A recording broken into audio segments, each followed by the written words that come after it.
ಆಟದಲ್ಲಿ ಗೆಲುವು ಸೋಲು ಸಹಜ. ಆಟಗಾರರು ಗೆಲುವು ಮತ್ತು ಸೋಲನ್ನು ಸಮಾನವಾಗಿ ಸ್ವೀಕರಿಸಬೇಕು ಎಂದು ಸಮಾಜ ಸೇವಕಿ ಅನುಪಮ ಹೇಳಿದರು.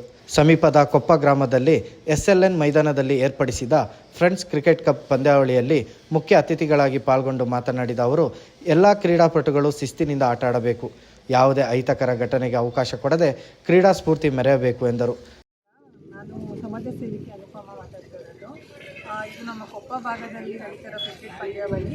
ಇದರಲ್ಲಿ ನಮ್ಮ ಕೊಪ್ಪ ಹುಡುಗರು ಎಲ್ಲ ಚೆನ್ನಾಗಿ ಆಡಿದ್ದಾರೆ. ಗೆದ್ದವರು ತುಂಬ ಖುಷಿ ಪಡೋದು ಬೇಡ, ಸೋತವರು ಹಂಗಂತಲ್ಲ. ಸೋಲು ಗೆಲುವು ಇಂಪಾರ್ಟೆಂಟ್. ಅದು ಎಲ್ಲರಿಗೂ ಯಾವುದಕ್ಕೂ ತಲೆ ಕೆಡಿಸ್ಕೊಳ್ಳದೆ ಸೋಲು ಗೆಲುವಿನ ಮೆಟ್ಟಿಲು ಅಂತ ಎಲ್ಲನೂ ಒಂದೇ ಸಮನಾದ ರೀತಿಯಲ್ಲಿ ತಗೊಳ್ಳಿ ಅಂತ ಹೇಳಕ್ಕೆ ಇಷ್ಟಪಡ್ತೀನಿ. ಇದೇ ಸಂದರ್ಭ ಫೈನಲ್ ಆಟಗಾರರಿಗೆ ಶುಭ ಕೋರಿದರು. ನಮ್ಮ ಫ್ರೆಂಡ್ಸ್ ಕಪ್ ಸೀಸನ್ ಅನ್ನು ಎಲ್ಲ ಆಟಗಾರರನ್ನು ಚಪ್ಪಾಳೆ ಮೂಲಕ ಸಾಗಿಸಬೇಕು. ಅದೇ ರೀತಿ ಈ ಟೂರ್ನಮೆಂಟಿನ ಪ್ರಥಮ 20,000 ನಗದನ್ನು ದಾನಿಗಳಾಗಿರುವಂತಹ ಸಮಾಜ ಸೇವಕ ಅನುಪಮರಿಗೆ ಇನ್ನೊಮ್ಮೆ ಹೃದಯಪೂರ್ವಕ ಧನ್ಯವಾದಗಳನ್ನು ತಿಳಿಸ್ತಾ ಇದ್ದೀವಿ.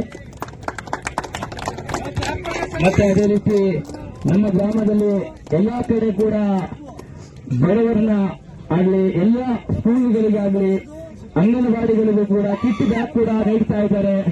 ಇತ್ತೀಚೆಗೆ ಅವರ ಹೆಸರು ಕೂಡ ಮುಂದೆ ಬರ್ತಾ ಇದೆ. ಸಮಾಜ ಸೇವೆಗೆ ಆ ರೀತಿ ನಮ್ಮ ಗ್ರಾಮದಲ್ಲೂ ಕೂಡ ಅವರು ಮಾಡ್ತಾ ಇದ್ದಾರೆ. ಗ್ರಾಮ ಆಗಲಿ, ನಮ್ಮ ಪ್ರಿಯಪಟ್ಟಣ ತಾಲೂಕಲ್ಲೂ ಕೂಡ ಸಮಾಜ ಸೇವೆಯಲ್ಲಿ ತೊಡಗಿದ್ದಾರೆ ಅವರು.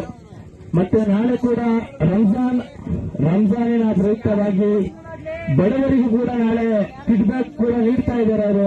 ತುಂಬಾ ಹೃದಯಪೂರ್ವಕ ಧನ್ಯವಾದಗಳು ತಿಳಿಸಬೇಕು.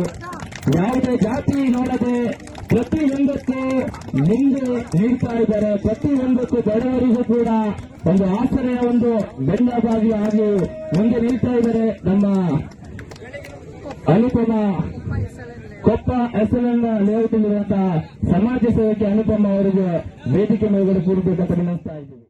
ಸಮಾಜ ಸೇವಕಿ ಅನುಪಮ ಅವರಿಗೆ ಫ್ರೆಂಡ್ಸ್ ಕಪ್ ಆಯೋಜಕರಿಂದ ಸನ್ಮಾನಿಸಿ ಗೌರವಿಸಲಾಯಿತು.